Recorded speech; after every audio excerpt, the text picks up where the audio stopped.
Good evening. It's lovely to be here and to be sharing the Dharma together, to be exploring and investigating. So we'll begin with a sit.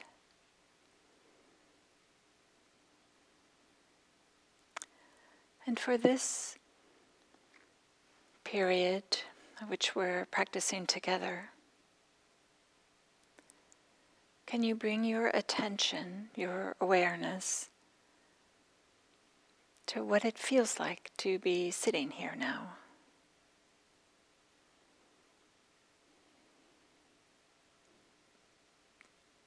Just the sense of being embodied or present here, as opposed to somewhere else where we often are in our minds.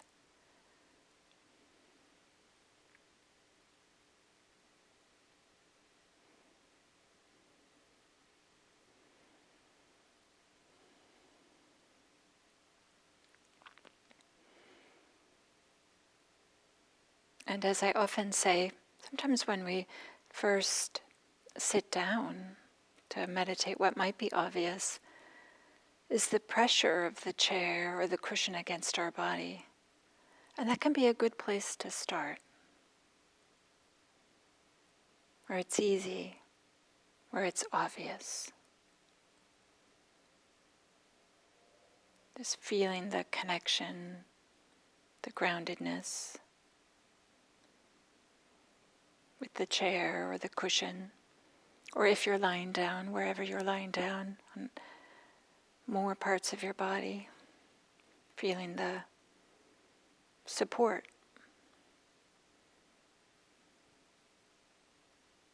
The effects of gravity that holds us down.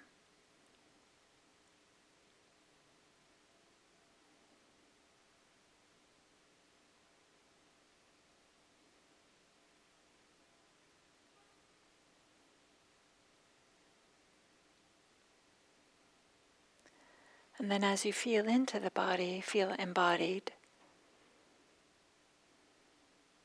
It might become obvious that the body is breathing.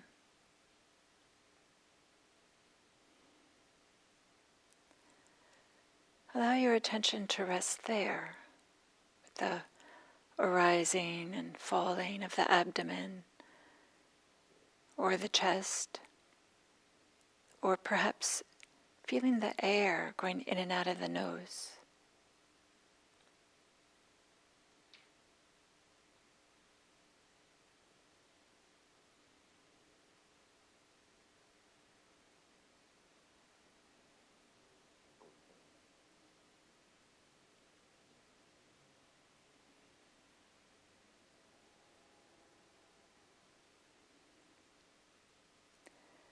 It wouldn't be surprising if the mind were filled with thoughts. Most likely you've been thinking all day. And that's what the mind does.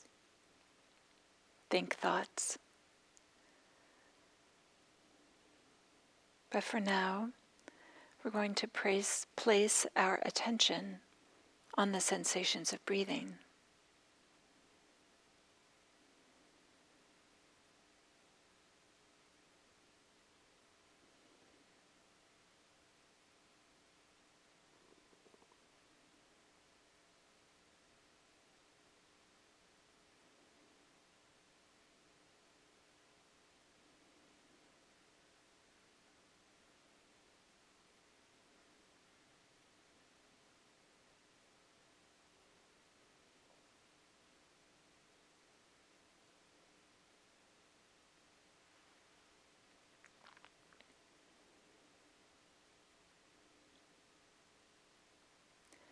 And when you find yourself lost in thought, it doesn't have to be a problem. Just very simply, gently begin again.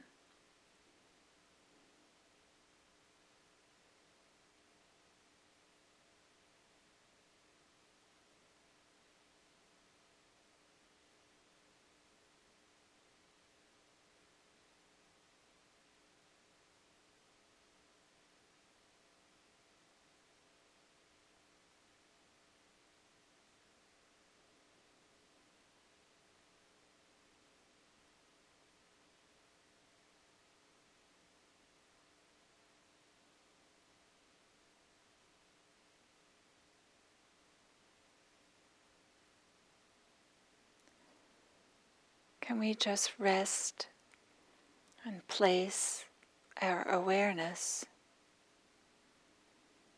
on those sensations associated with breathing?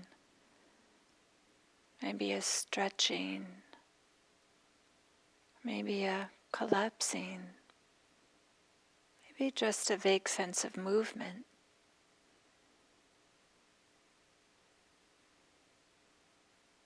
Expansion or contraction.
Again, if we find that we're not on the sensations of breathing, the mind is elsewhere, in a kind-hearted, warm, gentle way, can begin again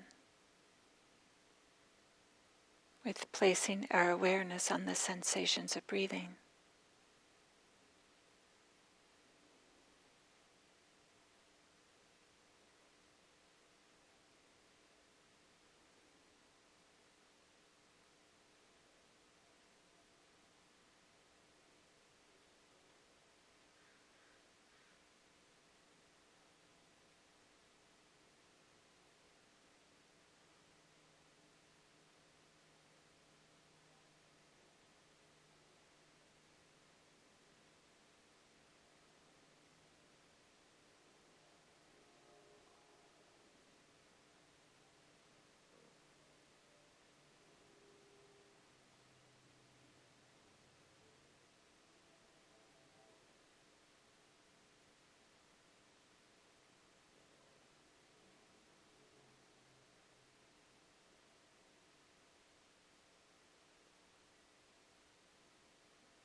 And in this simple, relaxed way,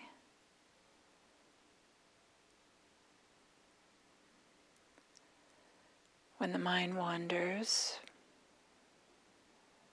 we just begin again.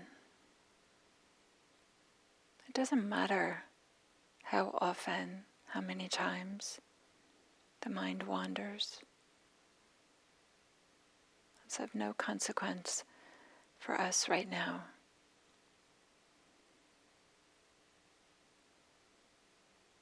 We just begin again.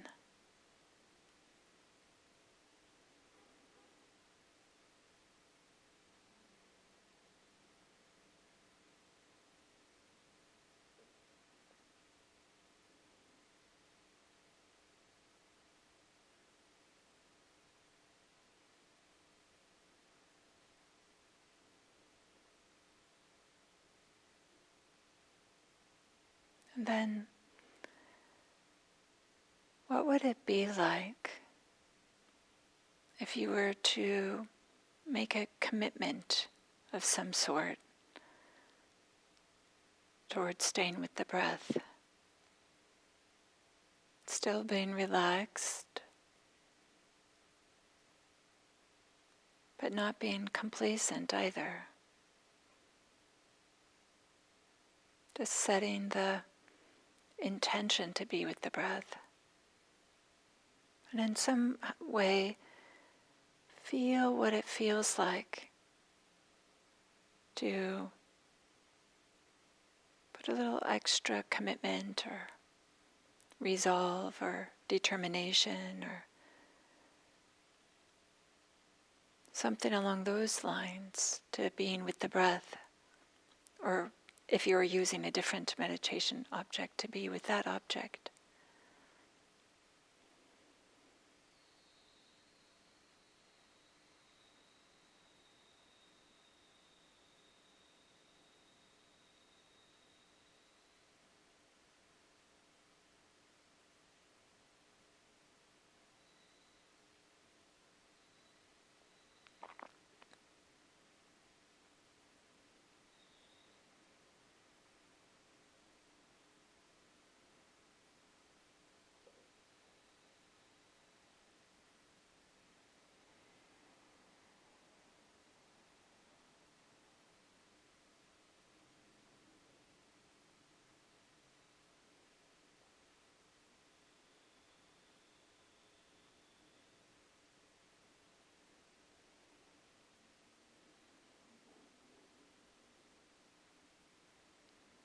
Is there a way in which to make a commitment, a resolve that is warm-hearted and caring, not overbearing and not punishing,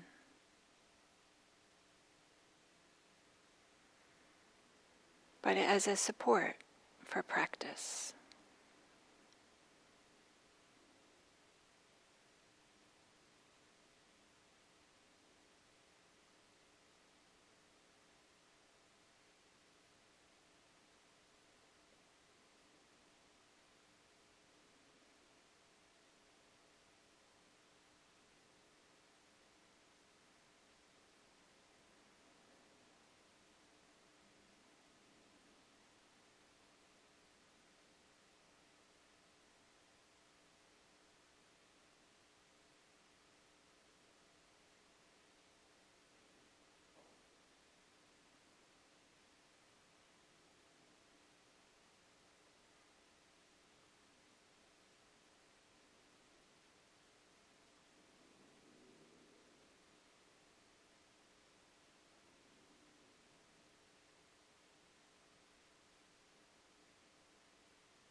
What would it be like to have some stick-to-itedness,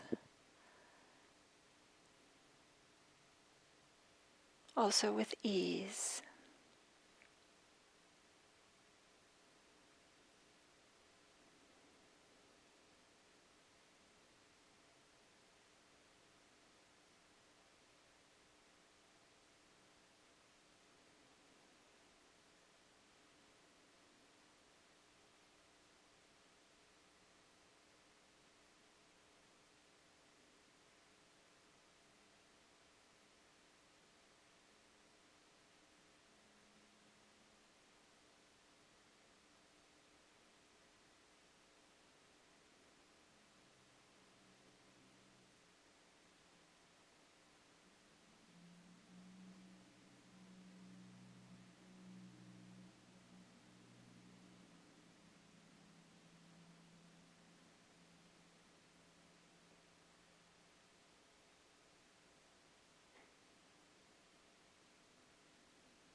is there a way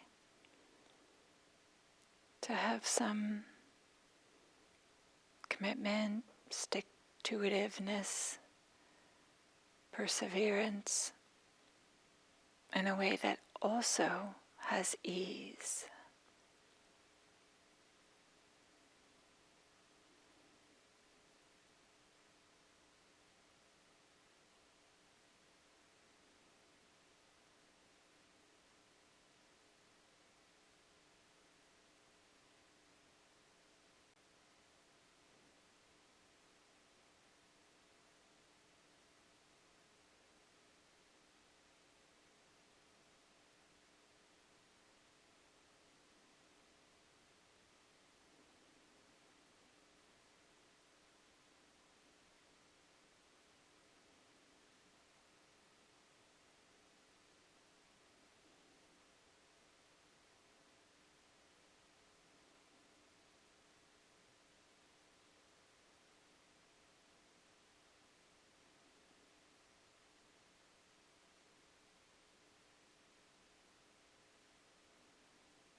This is part of the art of practice, is finding the balance between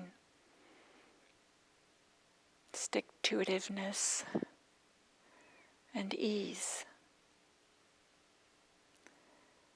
Maybe it's not only the art of practice, maybe it's part of the art of life too, finding this balance.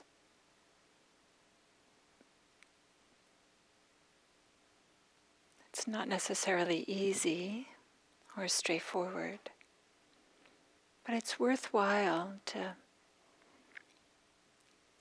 set the endeavor. Is there a way that I can bring ease as well as some perseverance? I can bring some warm-heartedness, open-heartedness, as well as some determination.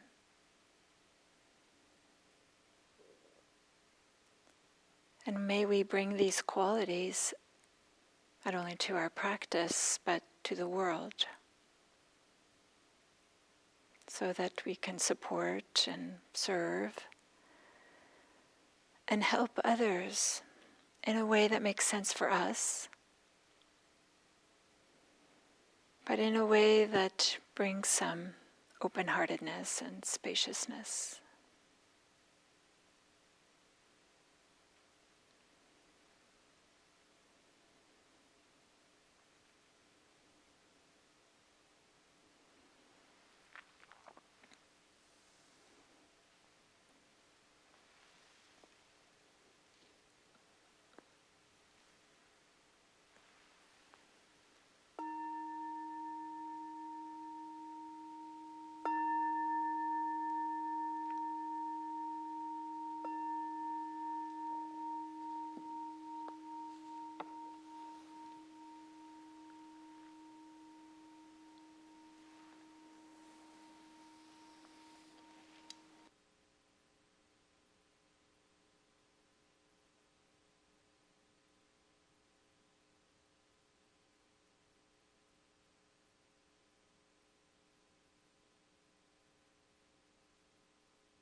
Okay.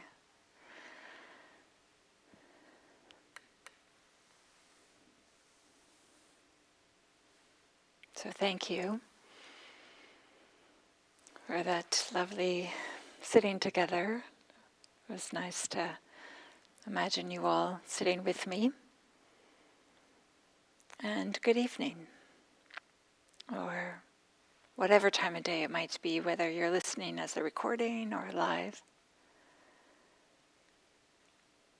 So tonight I'd like to talk a little bit about this idea of stick-to-itedness. I'm not quite sure if that's a word, or if it were a word, how it would be pronounced, but something about persistence or resolve. This certain type of commitment or determination that can be the link between our intentions or our aspirations and our actions. We might have some wishes, we might have some desires, we might have some ideas, some intentions on what we'd like to do with our meditation practice, our spiritual practice, our life. And yet sometimes there might be a gap between what our inspiration or intentions are and our actions. And that gap can be some of this resolve or determination, or there's a number of different ways that we can look at it or feel our way into it. You're welcome to choose a word that feels the friendliest for you. Because that's something I'd like to emphasize, is that so often we have this idea that persistence or perseverance feels really gloom or heavy-handed or certainly uncomfortable in some kind of way. And maybe it is. Maybe there's a little bit of discomfort in the fact or the recognition that maybe complacency is to have no application, and is that just comfort? But I think if we were to really examine and to look at complacency, we would see that, in fact, it doesn't have an open, spacious, onward-leading quality.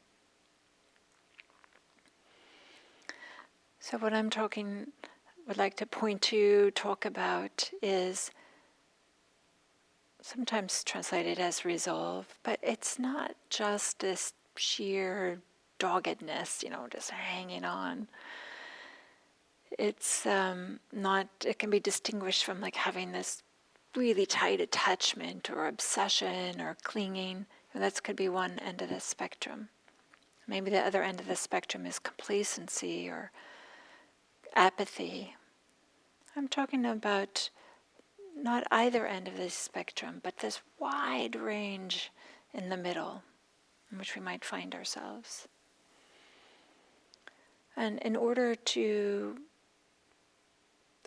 use this tool, this power, this strength, in a way that's helpful and supportive for our practice and for our lives, it requires some feedback for us to learn, like, okay, this is what complacency feels like, this is what apathy feels like, this is what holding on for dear life, white-knuckling it feels like.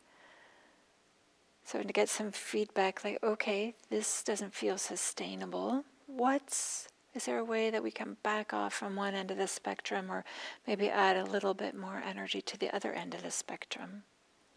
So for us to be paying attention and doing some experimentation, I like this word play, to kind of play around with what happens if I lean into it a little bit more, so to speak. And it also requires that we have some interest, that we care about this, right? You're not going to bother with this investigation or this inquiry into how to have this mixture of ease as well as some determination, unless you care about it. So there needs to be some interest, but it also absolutely requires wisdom. And in fact, part of this wisdom is this recognition that so much of our practice, whether it's a meditation practice specifically, mindfulness practice specifically, or just a greater spiritual practice, working towards or developing, cultivating greater freedom, ease, peace, requires wisdom. And part of that wisdom is recognizing that some of this practice is, we could say, maybe just kind of like manual labor in some kind of way. It's not glamorous, it's not glitzy. It's when we're doing mindfulness of the sensations of breathing, when the mind wanders, we just very simply bring it back again and again and again and again, right? This is so much what meditation practice is like. So part of the wisdom is just recognizing that this is part of practice. Is maybe it's feels boring or uninspiring, but there's, I think, for those of us who have kind of hung in there for some kind of way, have noticed that there is some real value. It can be a tremendous support for us. Just doing what needs to be done, returning to the breath. So, of course, what is there to be resolved on? And the guided meditation, and in that example I just gave, was the idea to be resolved to be with the object of meditation, sensations of breathing. But of course there are countless things that we can be resolved on.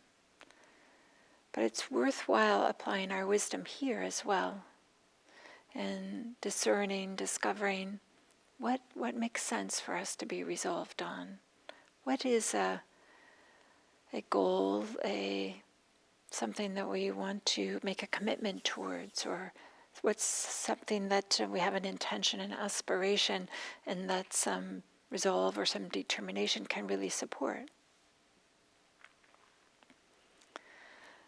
Maybe it would be helpful to imagine what would you like 5 years from now, if you were to look back and say that you were really happy that you started and you had a little bit of commitment there.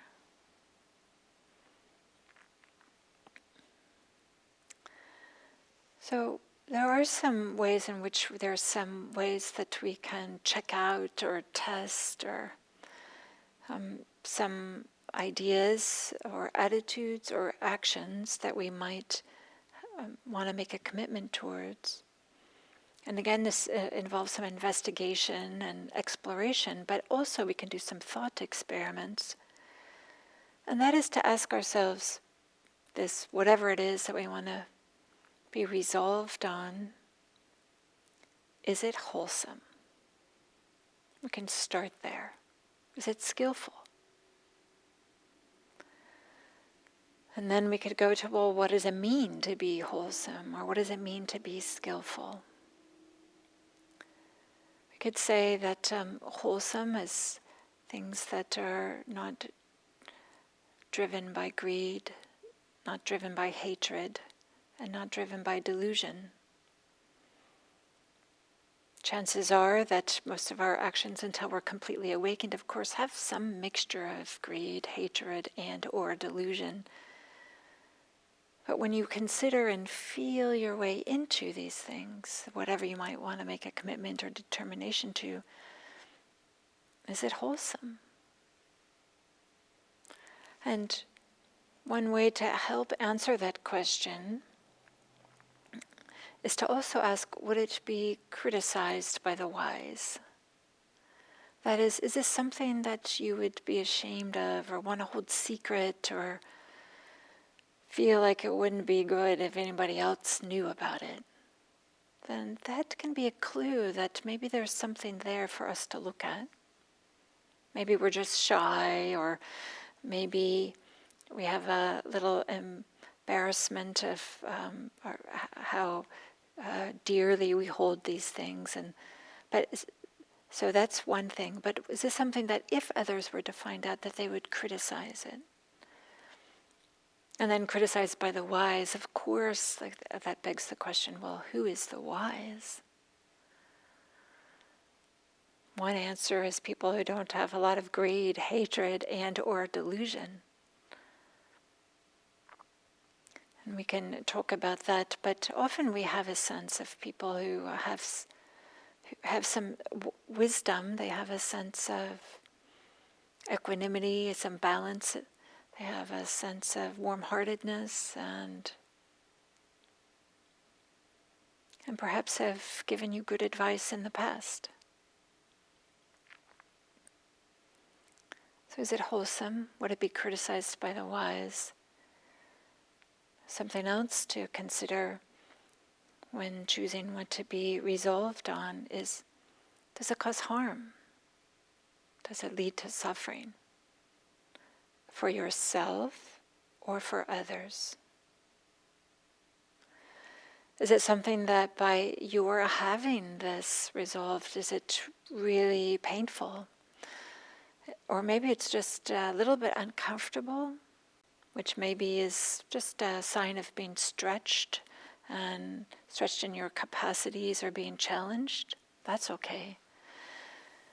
Or does it introduce a tremendous amount of suffering because you have this fear of what would happen if it didn't arise?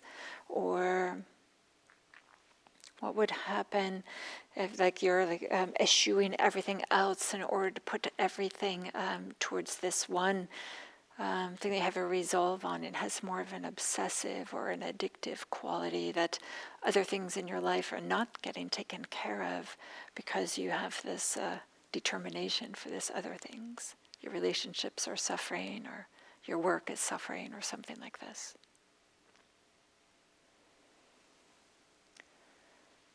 And with a recognition that whatever you have a resolve to do, if it's to be related to a spiritual practice, certainly to Buddhist spiritual practice, it should be connected to being freer.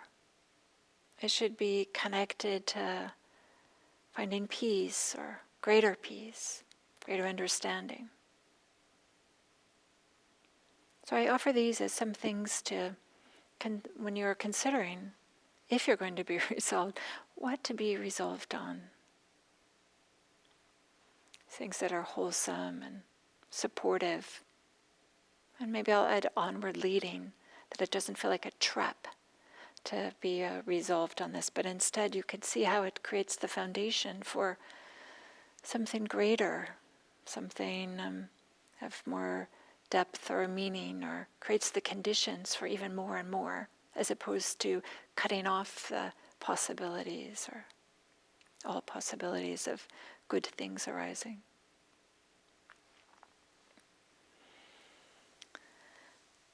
So the Buddha, of course, talked about resolve. For those of you who are familiar with this, it's one of the paramis.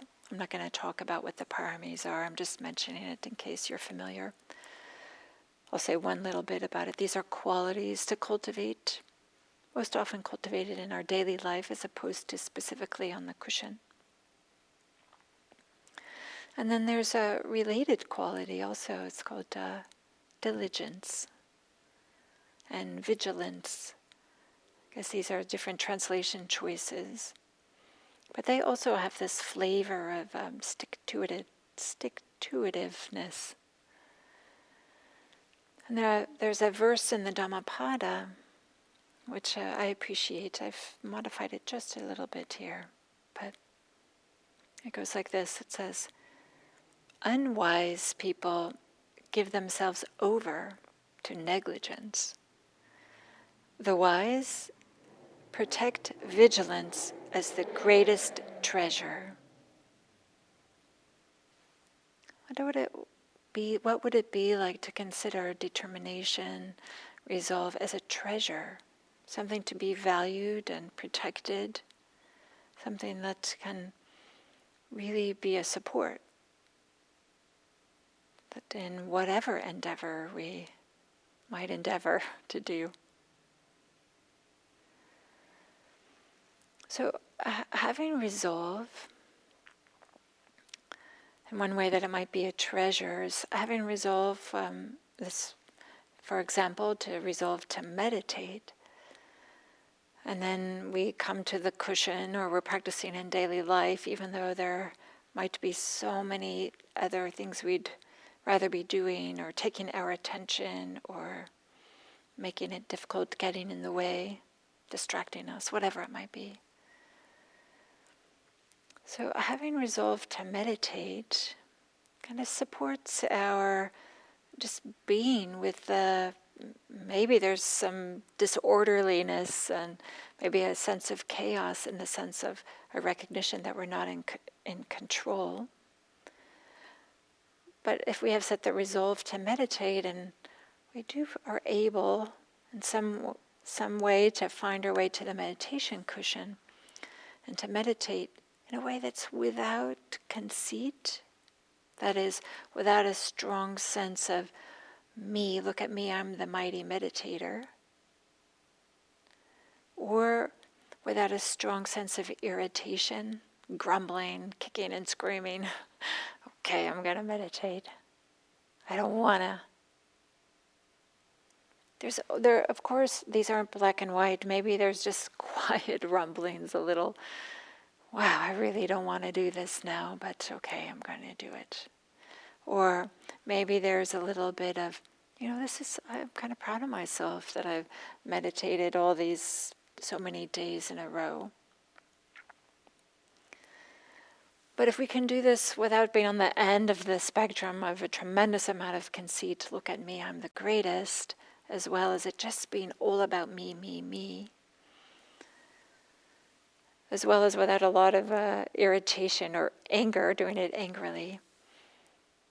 This supports freedom in all areas of our lives. Just resolving to do something wholesome without a way that solidifies or shrinks or reifies a strong sense of self, and a way that doesn't cultivate irritation, aversion, but instead in a easeful, open-hearted way. That creates the conditions for a tremendous amount of freedom in our lives, not only in our practice, our meditation practice, but to come back to those things that are difficult, or to come back to those things that are challenging, or simply just to come back to those things that don't match our preferences. Our lives can really unfold in a different way if we're able to do this.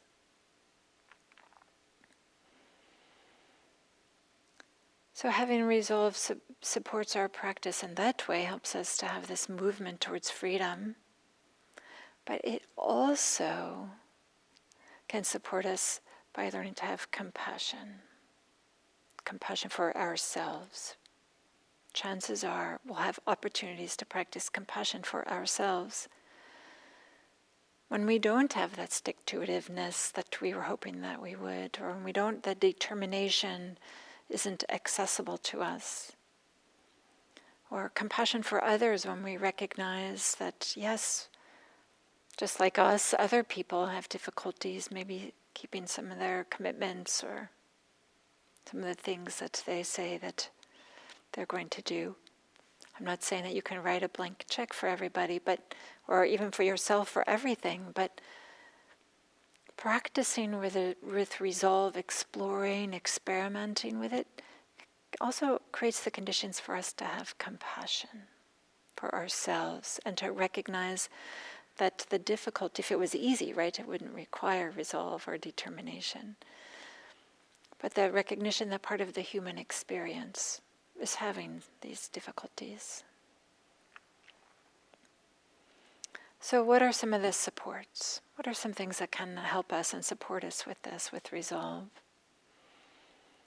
Of course, is to have resolves for things that are meaningful for you. Things that you depend, that are, is worth spending your energy on. That is worth spending your resources, your time with.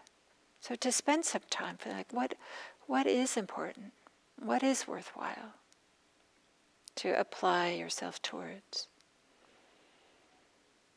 And part of the support for this can be to think back on a time in your life when you did have a strong determination, if there was a time, and to see if you can bring to mind, how did that feel? What was that experience of, with a certain amount of ease, maybe as much as was available to you at that time? How satisfying was that to have that sense of resolve, and how meaningful was it for you?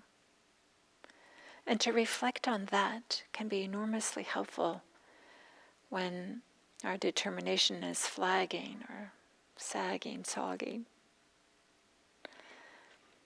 Another support would be gain some clarity on, just for yourself, would it be helpful to have some accountability with others? Not everybody responds to having some external accountability. For some people, just setting a resolve for themselves is sufficient. But if it would be helpful, is there a way in which you can incorporate some accountability, external accountability, to support you? We don't have to do this all by ourselves, certainly not. So some understanding of ourselves about what's helpful with regarding to accountability. And maybe to engage with this, the activity of setting a resolve or applying some determination, of adopting an attitude of well, why not? Like, I'm going to give it a try, or let's see how this works or how this goes, as opposed to having a kind of like a compulsive quality to it. I have to jump onto this and grab onto it really tightly. Or rather than having a rebellious attitude, like, you can't make me. Instead, maybe like somewhere that's like, well, just why not? There's maybe a little bit of playfulness or experimentation or exploration. And then one more thing I'd like to talk about that might be a support for resolve that often we don't talk about in the Vipassana scene so much, or in the insight meditation tradition or practices, and that is to introduce some heart qualities to this idea of resolve or determination. And to engage the heart. One is to, of course, choose something that's really meaningful. That means kind of meaningful means heartfelt. But what would it mean to introduce the idea of devotion? This heartfelt connection, this heartfelt expression of the heart that has a type of commitment, that has a determination. I know that this isn't devotion, as I said, isn't something necessarily that comes to top of mind when we think about commitment. Maybe when we think about like marriage commitments, there can be a certain sense of devotion there, and maybe other types of vows. But is there a way to bring the heart qualities, so that I'll just say that devotional practices, or we can think of them as taking place in a framework or in a context of just these general practices that are open the heart and allow us to connect. There's a number of ways to think about devotion. Sometimes ritual is something that comes to mind. And I'm reminded of this time. I live here in Redwood City, and some of you may know that the motto or the slogan for the city here is something like "Weather's best by government test." The weather here is really nice, and I've discovered that I've quite frankly have turned into a weather pansy. That was like the range of weather which I'm comfortable has gotten smaller and smaller, right, the longer I've lived here. And I was doing some long meditation practice in New England in the winter. The weather is different in New England in the winter than it is in Redwood City, of course, right? And I decided that I wanted to do some walking meditation outside, but it was so cold, and I had kind of like this difficulties just going outside, until I had this idea, what if I make it a ritual to put on all the warm clothing that's required to go from the meditation hall, where it's comfortable temperature, to outside, to change my socks and put on some boots. I had like a fleece skirt that I would put on over my pants, put on a couple jackets and a scarf and a hat and gloves. But I turned it into a ritual that I would put it on in a very particular order and with some heartfelt loving kindness. Like, okay, I'm taking care of myself and my practice with this. Had this kind of ritual of just ordinary, mundane things, but really made it come alive and really helped my determination, my commitment to practice in a way that, dare I say, just felt so much richer, more rich and rewarding, rather than just putting clothes on, going outside. And then of course there was the ritual coming back in too. So maybe there's a way in which devotion can show up in something like a ritual, or maybe it's just a connection to the heart that is a movement away from I have to fix something or figure it out or solve the problem, but it's a way in which we connect to something that's really meaningful for us. Maybe it's a way we connect to ourselves.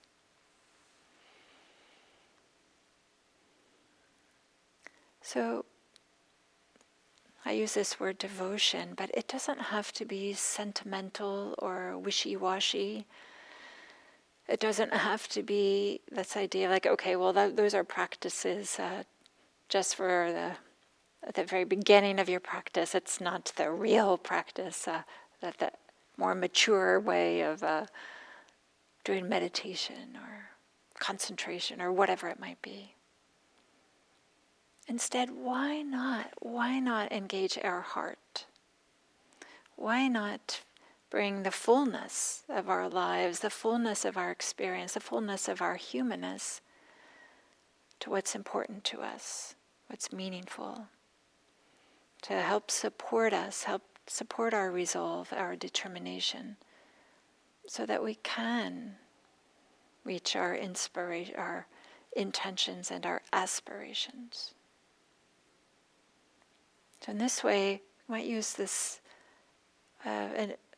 devotion as a support for resolve, for determination, and an invitation to explore how are they the same. Maybe we don't have to make such a strong distinction between them, but instead we can use our wisdom, use our heart, and use all of ourselves to support not only our practice, but to support others, so we can show up in the world in the way that brings all aspects, a wholeness, a fullness of ourselves, to help support us in what's the most important. In this way, our practice, the way we show up in the world, can perhaps be an exemplar for others, gain confidence in ourselves, and help us make a difference in a way that makes sense for us. Maybe it's just a really small difference, but to make a difference. So may all beings benefit from your practice, from our practicing together. May all beings everywhere, without exception, be free from suffering. Thank you.